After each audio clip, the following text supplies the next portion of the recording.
Hello friends, today we will study about glycerol. आज हम BSc second year का organic chemistry में glycerol पे स्टडी करेंगे। चलिए देखते हैं गिल्सरॉल क्या है। सबसे पहले गिल्सरॉल में देखिए कि यहाँ पे 3OH ग्रुप है, यानी 3 हाइड्रोक्सिल ग्रुप है।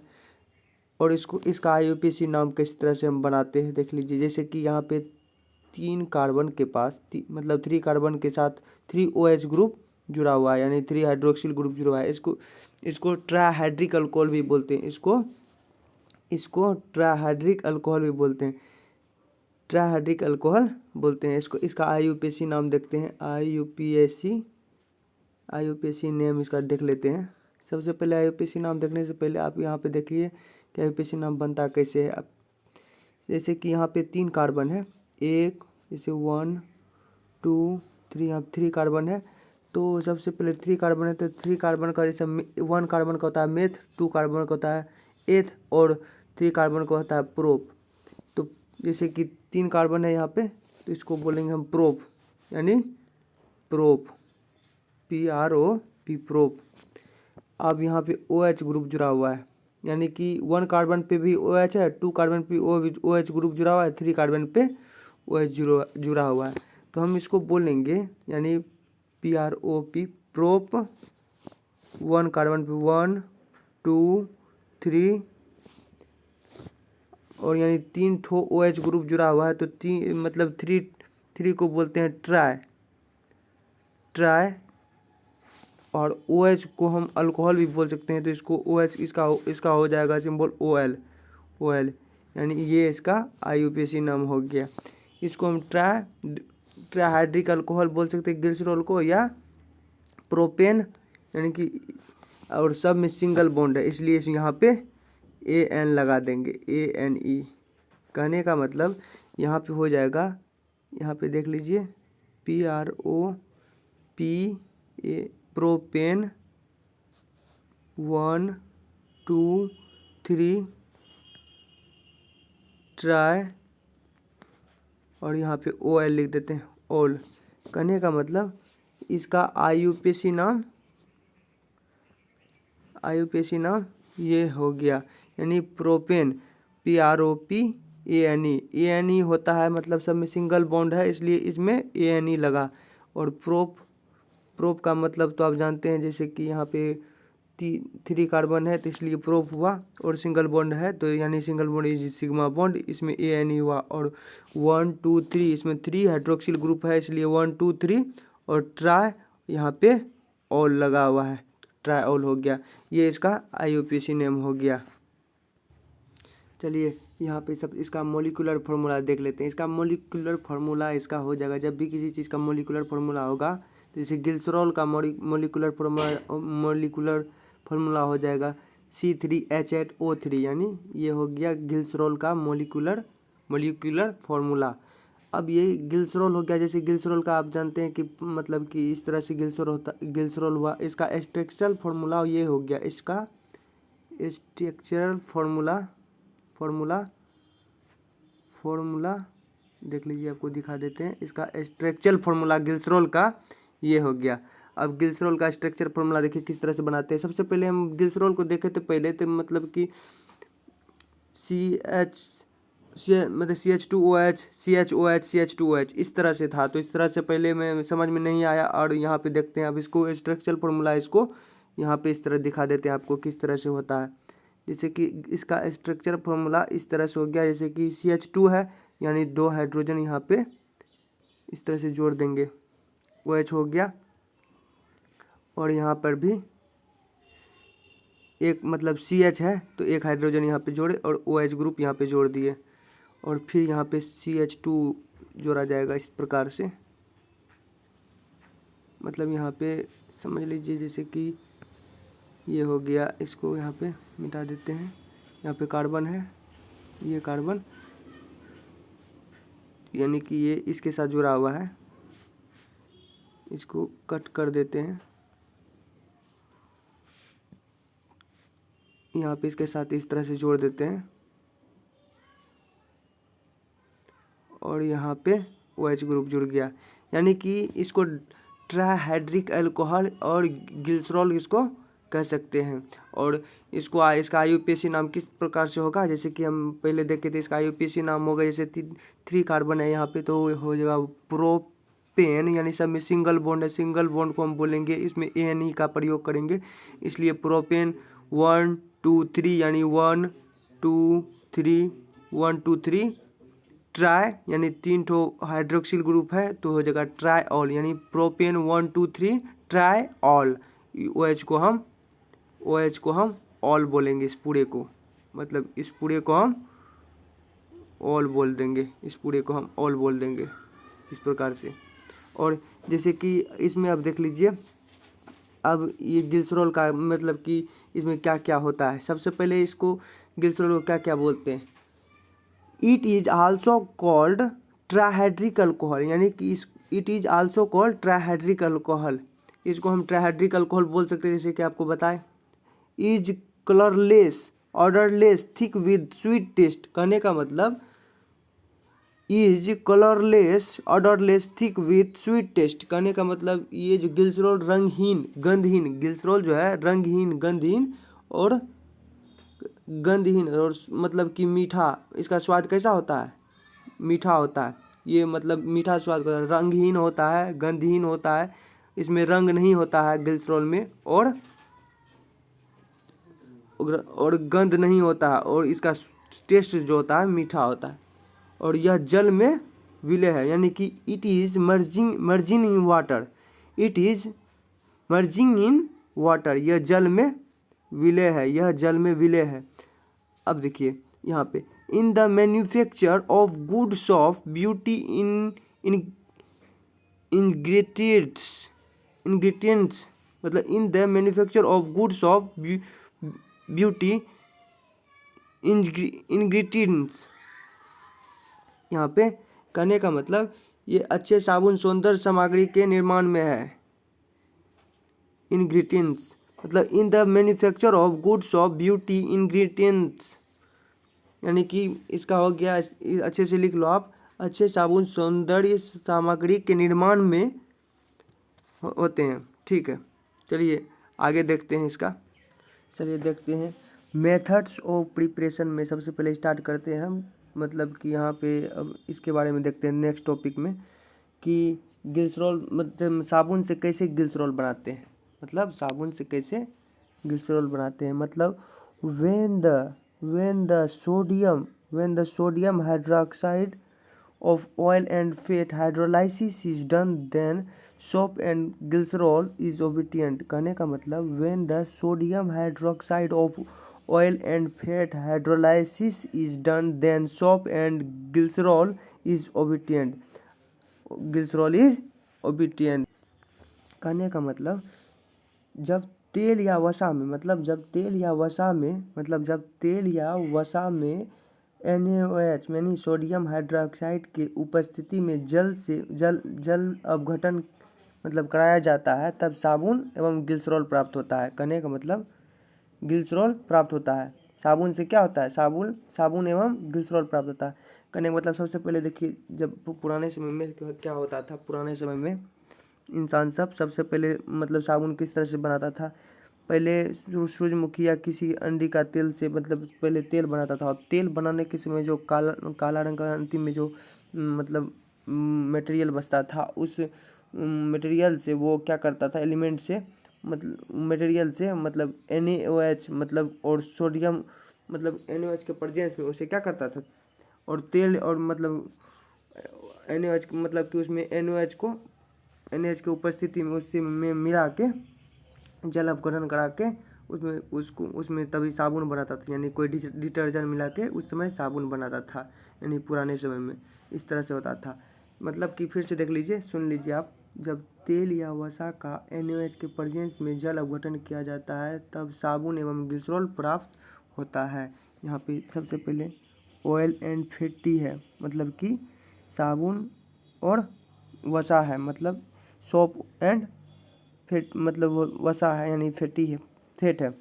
तो अब यहाँ पे हुआ क्या, ये इसका फार्मूला हो गया, और इसमें इसका पूरा ये फार्मूला इस तरह से नहीं हुआ है, मतलब इसको और लॉन्ग में लिखना होगा। इसका फार्मूला हो गया, यहाँ पे आपको दिखा देता हूँ, यहाँ पे जिस तरह से हुआ ये उसका फार्मूला में। अब यहाँ पे हम इस तरह से करके,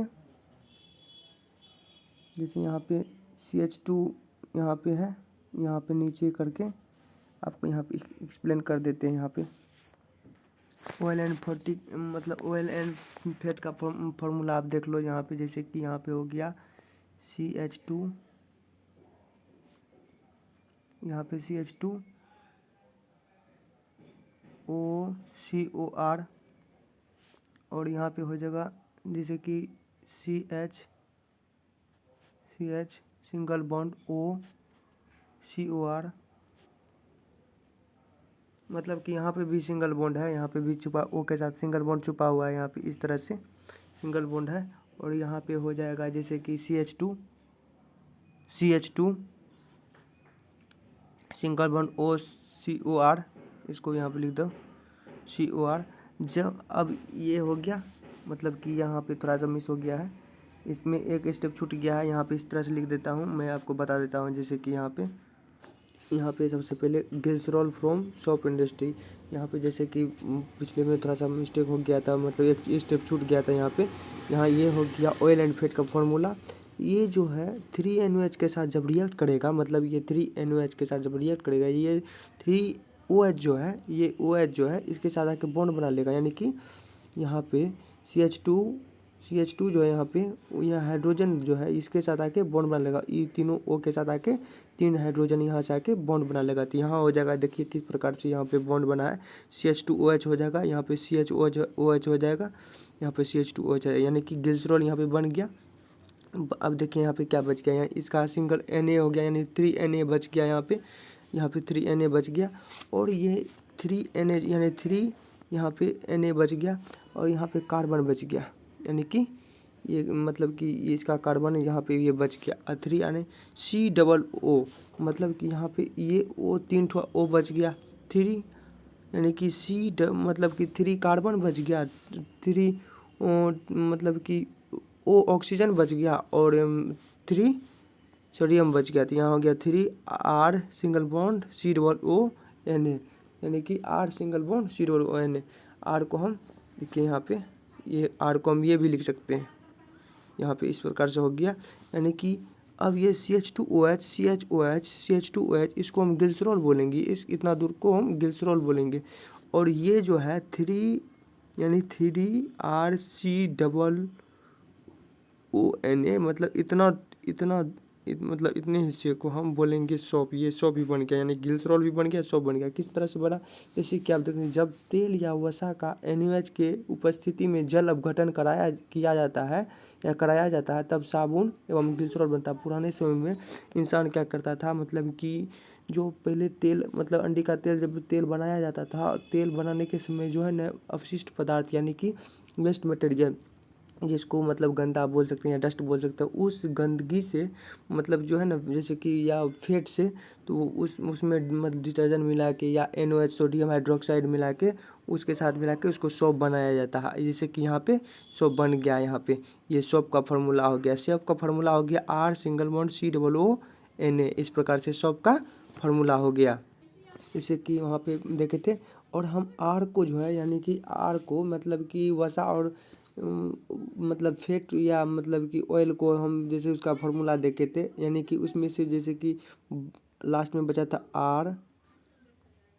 RCOONA, इस प्रकार से हुआ था। और ये हो गया सोप, ये हो गया सोप।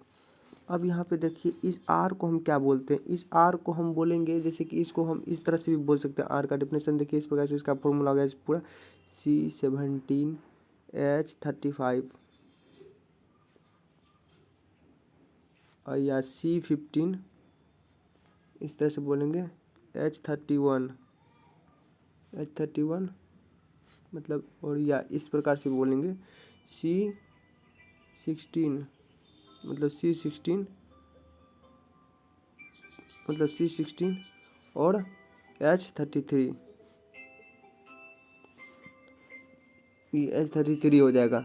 मतलब कि R को हम COONA सोप को इस तरह से हम बोल सकते हैं। R को C17H35 C15H31 या C16H33, इस प्रकार से हम R को बोलेंगे। और ये साबुन का फॉर्मूला था, जैसे कि लास्ट में आप लोग अच्छे से नहीं समझ पाएंगे, यहाँ पे डीपली में बता दिया आपको, इसका फॉर्मूला निकला था। जैसे कि यहाँ पे जैसे ग्लिसरॉल में जैसे कि यहाँ पे बताया गया है। अब देखिए यहाँ पे ठोस यानी कि सॉलिड। अब देखिए यहाँ पे बोल रहा है the liquid remaining after the separation, मतलब separation of solid soap is called spent lye. यहाँ पे जो है स्पेंट लाई होगा, स्पेंट लाई आप मतलब कि नोट कर लो, यहाँ स्पेंट लाई होगा। Spent lye it contain 3.5% glycerol with some soluble impurities of soap, fatty acid, etc. Glycerol is obtained by removing these impurities. कहने का मतलब the liquid remaining after the separation of solid, मतलब the liquid remaining after the separation of solid soap is called, मतलब soap is called spent lye. It contains 3.5%, मतलब 3.5% यहाँ पे जो है ग्लिसरॉल जो है, मतलब कि स्पेंट लाई कितना परसेंट है, स्पेंट लाई यहाँ पे 3.5% है। कहने का मतलब यहाँ बोल रहा है यानी कि ठोस साबुन के पृथक्करण के पश्चात, यानी ठोस साबुन के पृथक्करण के पश्चात शेष बचे द्रव को स्पेंट लाई जो है, स्पेंट लाई कितना percent, 3.5% is called spent lye. It contain 3.5% glycerol with some soluble impurities of soap, fatty acid, etc. Glycerol is obtained by removing these impurities. कहने का मतलब अब यहाँ पे देख लो हिंदी में, जैसे ठोस साबुन के, मतलब कोई साबुन ठोस साबुन है, ठोस साबुन का जब पृथक्करण करने के पश्चात, जब ठोस साबुन का हम पृथक्करण करेंगे और में शेष बचे द्रव को, मतलब उसमें जो शेष बचेगा, मतलब ठोस साबुन को जब हम पृथक्करण करेंगे उसमें जो शेष बच जाएगा द्रव, उसको हम स्पेंट लाई कहते हैं। क्या कहते हैं, स्पेंट लाई कहते हैं। जैसे कि कोई ठोस साबुन रहेगा, जैसे कोई ठोस मतलब सॉलिड साबुन रहेगा, उसको मतलब सॉलिड सोप रहेगा, उसको मतलब उसका जब हम पृथक्करण करेंगे, मतलब कि उसका जब पृथक्करण करेंगे तो वहाँ पे क्या होगा, उस मतलब कि इस पृथक्करण करने के पश्चात शेष बचे द्रव, मतलब लिक्विड जो शेष बच जाएगा, मतलब कि जो मतलब वेस्ट मटेरियल में लिक्विड बनेगा, बच जाएगा, मतलब जब वेस्ट मटेरियल में लिक्विड बचेगा उसको हम स्पेंट लाई कहते हैं। और स्पेंट लाई कितना परसेंट है, 3.5% में, मतलब कि उसमें स्पेंट मतलब कि ग्लिसरॉल 3.5% है। अब देखिए यहाँ पे मतलब कि हाँ, स्पेंट लाई पश्चात शेष बचे द्रव को स्पेंट लाई कहते हैं। और इसमें मतलब ग्लिसरॉल के साथ कुछ घुलनशील साबुन, वसीय अम्ल, ग्लिसरॉल के साथ कुछ घुलनशील साबुन, वसीय अम्ल आदि की अशुद्धियाँ होती है। मतलब बोल रहा है, देखिए जैसे सबसे पहले यहाँ देखिए ठोस साबुन के पृथक्करण के पश्चात शेष बचे द्रव को स्पेंट लाई कहते हैं। इसमें 3.5% ग्लिसरॉल के साथ, मतलब ग्लिसरॉल के साथ कुछ घुलनशील साबुन, ग्लिसरॉल के साथ कुछ घुलनशील साबुन, वसीय अम्ल आदि की अशुद्धियाँ होती है, वसीय अम्ल आदि की अशुद्धियाँ होती है। इन अशुद्धियों को दूर करके ग्लिसरॉल प्राप्त किया जाता है। कहने का मतलब सबसे पहले देखिए कोई सॉप है, सॉप जब सॉप मतलब जब कोई साबुन का पृथक्करण करेंगे, जब कोई ठोस साबुन का जब पृथक्करण करेंगे तो उसमें जो वेस्ट लिक्विड बचेगा उसको स्पेंट लाई कहते हैं। उस स्पेंट लाई में 3.5% ग्लिसरॉल रहेगा और ग्लिसरॉल के साथ कुछ घुलनशील साबुन रहेगा, और ग्लिसरॉल के साथ कुछ घुलनशील साबुन और वसीय अम्ल रहेगा, मतलब कि फैटी एसिड रहेगा और फैटी एसिड रहेगा, etc अशुद्धियाँ होती है।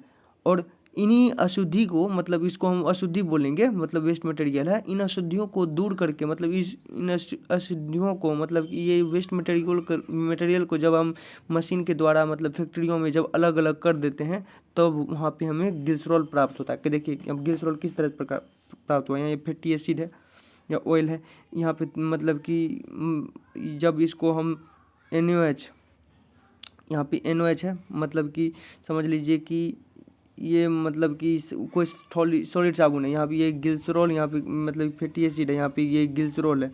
हमको बनाना क्या है, ग्लिसरॉल बनाना है। ग्लिसरॉल बनाने के लिए हमें सबसे पहले सॉलिड साबुन लिए, मतलब कि साबुन लिए।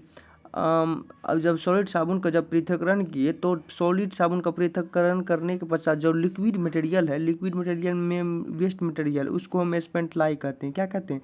स्पेंट लाई। मतलब पृथक्करण करने के बाद जो वेस्ट मटेरियल बचेगा उसको स्पेंट लाई कहते हैं। उसी स्पेंट लाई में 3.5% ग्लिसरॉल रहेगा।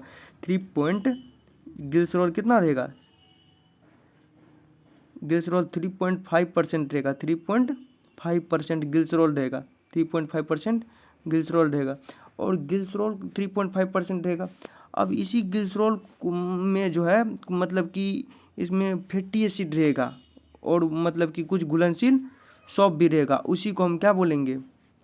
इसको जब अलग करेंगे, मतलब कि इसको जब अलग करेंगे मतलब कि मतलब उस 3.5% से मतलब कि उसमें फैटी एसिड और सॉल्ट को अलग करेंगे तो हमको बच जाएगा केवल ग्लिसरॉल। मतलब इसमें ये सॉल्ट को हम इसमें अलग कर देंगे, मतलब निकाल देंगे इसको मशीन द्वारा। मतलब फैक्ट्री में इस तरह से निकाल जाता है। तो इस प्रकार से ग्लिसरॉल यहाँ पे बन जाता है। ये बन गया मेरा ग्लिसरॉल।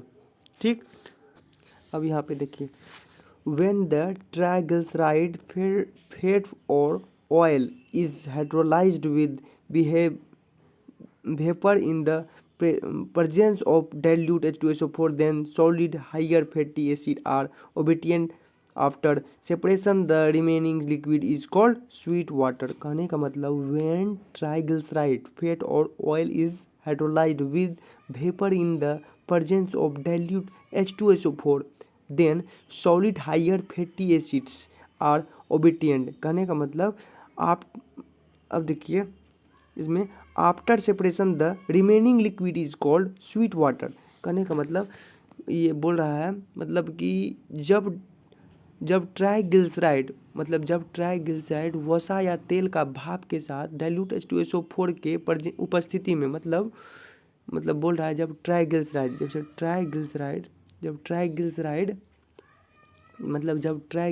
क्या क्या क्या कर रहा है? जब ट्राइग्लिसराइड यहाँ पे जब ट्राइग्लिसराइड वसा या तेल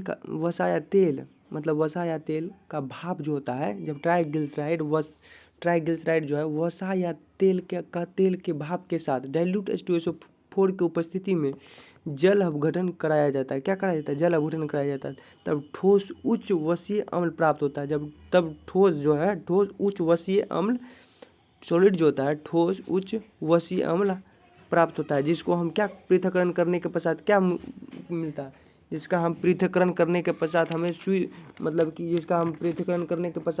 हमें मिलता है मतलब शेष बचा दर को मीठा जल कहलाता है। मीठा जल कैसे कहलाता है? मीठा जल शेष बचा जल को मीठा जल कहते हैं। जब ट्राइग्लिसराइड वसा या तेल का भाप के साथ डाइल्यूट H2SO4 के उपस्थिति में जल अपघटन कराया जाता है तब ठोस उच्च वसीय अम्ल प्राप्त होते हैं। जिसको पृथक्करण करने के पश्चात हमें मीठा जल प्राप्त होता है। क्या होता है? मीठा जल प्राप्त होता है। शेष बचा द्रव को हम मीठा जल कहते हैं। इस प्रकार से होगा, या मीठा जल इस प्रकार कह सकते हैं आप। When triglyceride fat or oil is hydrolyzed with vapor in the presence of dilute H2SO4, then solid higher fatty acid are obtained. After separation the remaining liquid is called sweet water। मतलब शेष बचा liquid को हम sweet water मतलब मीठा जल कह सकते हैं। इस प्रकार से जैसे कि हम देखे थे, हाँ ये हो गया। कहने का मतलब when triglyceride fat or oil is hydrolyzed with vapor in the presence of dilute H2SO4, then solid higher fatty acid are obtained. After separation the remaining liquid is called sweet water। जब triglyceride वसा या तेल का भाप के साथ dilute H2SO4 के उपस्थिति में जल अपघटन कराया जाता है तब ठोस उच्च वसीय अम्ल प्राप्त होता है, जिसको पृथक्करण करने के पश्चात जिसको अलग करने के पश्चात हमें क्या प्राप्त होता है? मीठा जल प्राप्त होता है। ठीक, अब देखिए यहाँ पे हम आपको एक्सप्लेन करते हैं। पीछे यहाँ पे एक्सप्लेन करते हैं। हाँ, इस प्रकार से ये मीठा जल देता है। मतलब कि यहाँ पे देखिए, अब इस रिएक्शन को देख लीजिए। जैसे कि ये ऑयल एंड फैट है, CH2OCOR CHOCOR प्लस 3H2O को जब हम मतलब कि ऑयल एंड फैट का ये फॉर्मूला हुआ, जब इसका हम रिएक्शन 3H2O और प्रेजेंस डाइल्यूट H2SO4 के जब हम रिएक्शन कराएंगे इन दोनों का, मतलब कि ऑयल एंड फैट का जब रिएक्शन हम कराएंगे 3H2O और प्रेजेंस इन H2SO4, मतलब H2SO4 की उपस्थिति में जब हम रिएक्शन कराएंगे तो बन जाएगा ग्लिसरॉल, और क्या बनेगा हायर लेवल फैटी एसिड, यानी कि हायर लेवल फैटी एसिड बनेगा। ये फैटी एसिड हो गया और ये ग्लिसरॉल मेरा निकल गया, ये ग्लिसरॉल मेरा निकल गया। यहाँ पे हुआ ये कि मतलब कि H2SO4 है, हाँ H2SO4 है यहाँ पे, इसका जब रिएक्शन करवाया मतलब कि इन डाइल्यूट H2SO4 3H2SO4 का जब रिएक्शन इससे हुआ, मतलब ऑयल एंड फैट से, तो हमें मिला ग्लिसरॉल और हायर लेवल फैटी एसिड, ये हमें प्राप्त हुआ। और मतलब H2O है यहाँ पे, मतलब कि इससे रिएक्शन करके 3OH ग्रुप मतलब कि 3 कार्बन के साथ मतलब जुड़ गया और 3-COONA मतलब हायर लेवल फैटी एसिड बन गया। और अब यहाँ पे देखिए प्योर ग्लिसरॉल, यानी pure glycerol is obedient on removal of impurities, मतलब pure glycerol is obedient on removal of impurities. करने का मतलब अशुद्धियों को अलग करने पर, यानी अशुद्धियों को अलग करने पर शुद्ध ग्लिसरॉल प्राप्त हो जाते हैं। मतलब pure glycerol is obedient on, मतलब pure glycerol is obedient on removal of impurities, मतलब अशुद्धियों को अलग करने पर शुद्ध ग्लिसरॉल प्राप्त होते हैं। अशुद्धि को जब हम अलग करते हैं, कहने का मतलब हम देखे थे वहाँ पे स्पेंट लाई था, स्पेंट लाई मतलब कि कोई मतलब वेस्ट मटेरियल, इसको हम या रॉ मटेरियल भी बोल सकते हैं। अब रॉ मटेरियल मतलब कच्चा पदार्थ जैसे हो गया, अब उसमें से जब हम उस मशीन द्वारा जब फैक्ट्रियों में जब उसे अलग किया जाता है तब वहाँ पे क्या मिलता है, वहाँ पे मतलब कि जब इसको अलग करता है तब हमें ग्लिसरॉल प्राप्त होता है। ग्लिसरॉल का परसेंटेज था, मतलब कि स्पेंट लाइन में 3.5% ग्लिसरॉल था और फैटी एसिड था, मतलब फैट था, और क्या था मतलब फैटी एसिड और साबुन था, मतलब सॉप था, ये अलग हो गया था।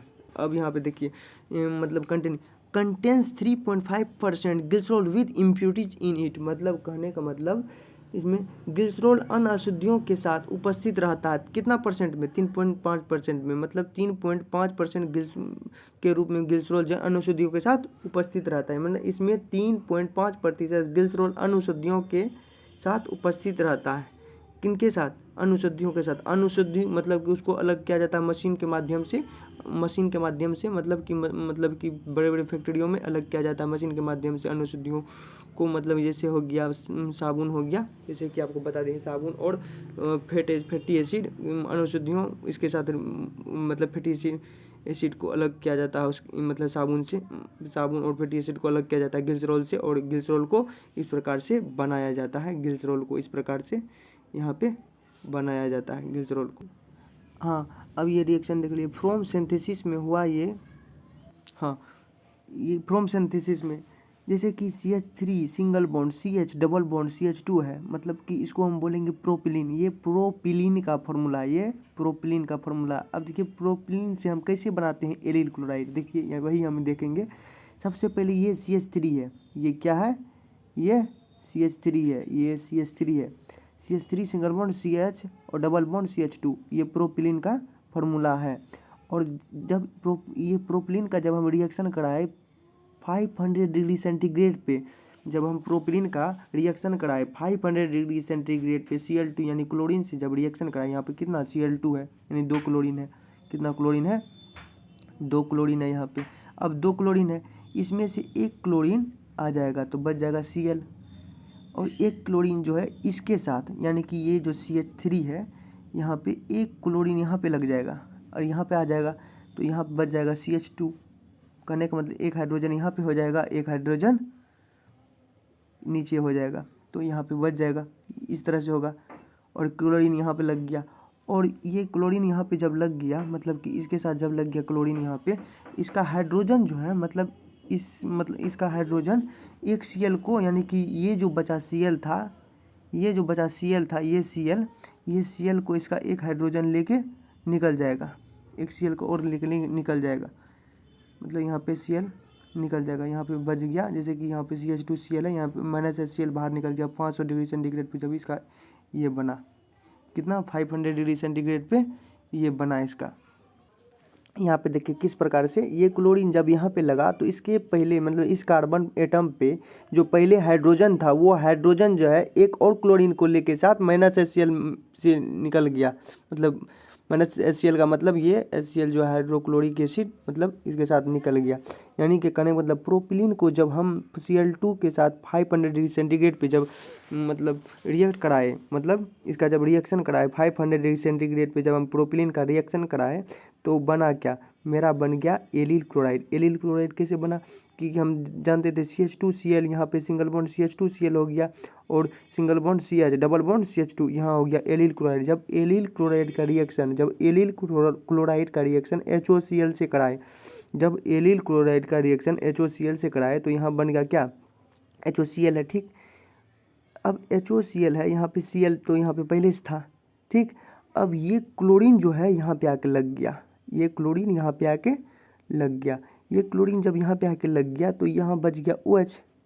OH फिर क्या किया, यहाँ पे आके लग गया, यहाँ पे आके लग गया। मतलब कि इस प्रकार से रिएक्शन हो गया। और यहाँ पे फिर जो पहले जो हाइड्रोजन मतलब यहाँ पे आके लग गया तो मतलब कि फिर यहाँ पे -HCl जैसे कि बाहर निकला था, फिर उसी प्रकार फिर आगे चल के जब -HCl के साथ जब रिएक्शन करेगा, मतलब ये आगे चल के जब रिएक्शन करेगा HCl के साथ जब रिएक्शन करेगा, मतलब इस प्रकार से बना, मतलब कि इस क्लोरीन यहाँ पे आके लग गया और ये O यहाँ पे है और हाइड्रोजन OH यहाँ पे मतलब कि यहाँ पे CH था। ठीक, CH था और यहाँ जब यहाँ पे CH था, यहाँ पे मतलब HOCl से रिएक्शन कराए थे, O यहाँ पे आके लग गया और यहाँ पे Cl पहले से लटका हुआ है, यहाँ पे हो गया CH2 और CH2Cl, CH2 single bond CH और सिंगल बॉन्ड CH2 और CH2 के साथ Cl लटका हुआ है और फिर CH2 के साथ फिर OH लटका हुआ है, फिर CH2 के साथ Cl लटका हुआ है, मतलब CH2 के साथ Cl लटका हुआ है और CH के साथ OH लटका हुआ है, CH2 के साथ फिर Cl लटका हुआ है। मतलब जो CH2 है और दो CH2 के साथ Cl लटका हुआ और एक सिंगल CH के साथ OH यानी हाइड्रोक्सिल ग्रुप लटका हुआ। जब इसका रिएक्शन जब HCl से कराया गया तब यहाँ पे क्या हुआ, जब इसका HCl से कराया, अब ये जो है, अब यहाँ पे Cl जो है, ये क्लोरीन जो ये हाइड्रोजन को लेके, मतलब ये क्लोरीन जो है मतलब कि ये OH है, जहाँ पे आपको दिखा देता हूँ, जैसे कि यहाँ पे आपको, जैसे कि ये जो क्लोरीन है ये हाइड्रोजन को लेके निकल जाएगा, यानी कि -HCl और ये -HCl यहाँ पे आ जाएगा। कहने का मतलब यहाँ पे आ जाएगा, ये यही -HCl से मतलब कि यहाँ पे आ गया और इसी से मतलब कि ये HCl से रिएक्ट करके यहाँ पे क्या हो गया, जब HCl ये निकल गया तो बच गया क्या, यहाँ पे बन गया मेरा क्या फॉर्मेशन हुआ, CH2 सिंगल बॉन्ड CH2, यानी कि जब -HCl जब बाहर निकल गया इसके साथ क्या हुआ, अकेले ऑक्सीजन जानते हैं डबल बॉन्ड बनता है, ऑक्सीजन दोनों के साथ बॉन्ड बना लिया और यहाँ पे जानते हैं कि जिस तरह से CH2 के साथ Cl लटका हुआ है तो उसी प्रकार यहाँ पे लटका हुआ है। ठीक, इसी प्रकार से यहाँ पे Cl लटका हुआ है। अब आगे चलते हैं, जब NaOH का मतलब जब NaOH यानी सोडियम हाइड्रोक्साइड मतलब कि इसमें इसका जब रिएक्शन हम सोडियम हाइड्रोक्साइड और H2O 150 डिग्री सेंटीग्रेड पे जब रिएक्शन कराए, मतलब कि इसका रिएक्शन जब सोडियम हाइड्रोक्साइड एंड वाटर के 150 डिग्री सेंटीग्रेड के साथ जब हम रिएक्शन कराए तो बन गया क्या, मेरा ग्लिसरॉल बन गया। अब देखिए यहाँ पे ग्लिसरॉल किस प्रकार बना, यहाँ पे OH है, सिंगल OH है, यहाँ पे H2O है, मतलब H2O है। जब यहाँ पे H2O है, यहाँ पे मतलब कि सब पहले O यहाँ पे था। ठीक, यहाँ पे 2 हाइड्रोजन था, यहाँ पे इसके साथ एक हाइड्रोजन मतलब आके बॉन्ड बना लिया। ठीक, इसके साथ एक हाइड्रोजन यहाँ पे आके बॉन्ड बना लिया। फिर यहाँ पे OH है, यहाँ पे OH मतलब इसके साथ भी आके एक मतलब OH बॉन्ड बना लिया। ठीक, ये पूरा हो गया। और यहाँ पे मतलब क्लोरीन था, मतलब पहले यहाँ पे क्लोरीन था, सबसे पहले यहाँ पे क्लोरीन था, इसको रिप्लेस करके यहाँ पे OH के साथ बॉन्ड बना लिया। और ये क्लोरीन जो था यहाँ पे, ये क्लोरीन जो था, ये क्लोरीन मतलब ये क्लोरीन जो था, पहले वाले जो यहाँ पे Cl था, ये क्लोरीन यानी कि Na के साथ मिल के Cl मिल के बाहर मतलब कि बाहर निकल गया। यहाँ पे इस प्रकार से बन गया CH2OH CH2OH यानी CH2OH यहाँ पे इस प्रकार से बना।